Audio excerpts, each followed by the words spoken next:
प्रताप सरनाईकांचं खळबळजनक वक्तव्य आहे। भाजप शिवसेना युती झाली नसती तर शिवसेनेतील काही जण फुटले असते, युती झाली म्हणून ठीक, अन्यथा काही जण कुंपणावर होते, इकडे राहायचं का तिकडे जायचं, शिवसेना मेळाव्यात प्रताप सरनाईकांचं वक्तव्य आहे। निवडणुकीची घोषणा झाली, काही लोक जेव्हा घोषणा होण्याच्या पूर्वी इकडे जायचं की तिकडे जायचं अशा अवस्थेमध्ये होतं, काही कुंपणावर होते, परंतु जेव्हा युतीची घोषणा झाली तेव्हा त्यांनी ठरवलं नाही बाबा इकडे झालं तर सिडकोच्या टेंडरमध्ये घोटाळा झाल्याची चर्चा आहे। लाडक्या कंत्राटदाराला खुश करण्याची नियमांची मोडतोड आहे का, खुश करण्याकरता हा मुद्दा उपस्थित होतोय। एकनाथ शिंदेच्या नगरविकास खात्यात चाललंय तरी काय, हा सवाल उपस्थित करण्यात आलेला आहे। MMR क्षेत्रात कामाचा अनुभव असल्याची नवी अट या ठिकाणी घालण्यात आलेली आहे। एकीकडे कंत्राट दिलं जात असताना टेंडर प्रक्रिया सुरू असताना ती अचानक रद्द करण्यात आलेली आहे। मुळात हे सगळं प्रकरण काय समजून घेऊया। नवी मुंबईच्या कुंदे वहाळ इथं सेंटर ऑफ एक्सलन्स अंतर्गत विकासाकरता टेंडर काढण्याची प्रक्रिया सुरू झाली।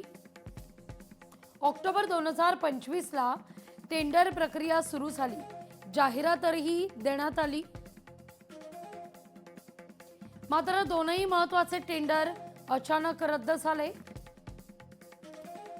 शासकीय कारणास्तव ही टेंडर रद्द केल्याचं सांगण्यात आलं।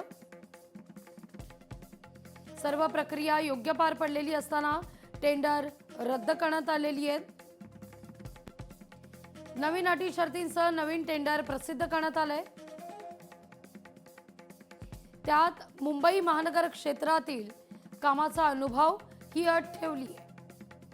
हा बदल कोणी आणि कोणासाठी केला, हा मुद्दा उपस्थित आहे। सिडको प्रशासन यामुळे वादाच्या भोवऱ्यात सापडण्याची चर्चा आहे।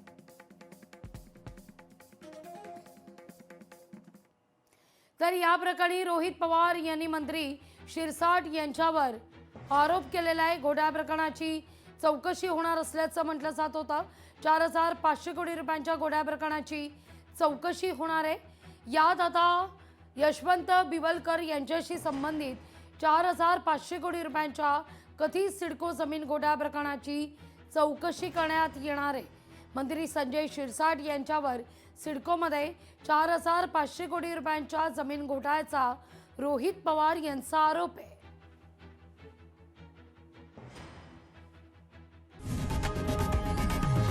लोकशाही मराठी ऐका, पहा, जागरूक रहा।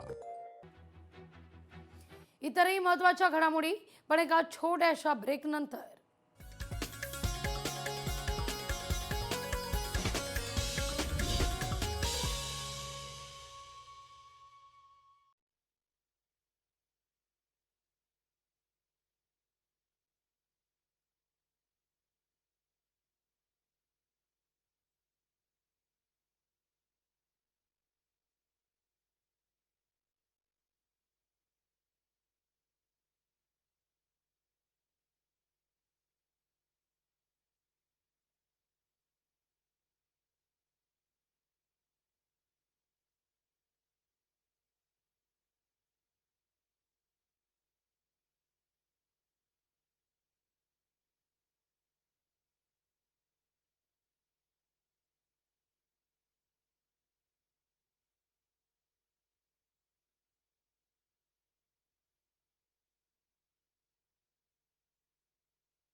ब्रेकनंतर तुमचं पुन्हा एकदा स्वागत।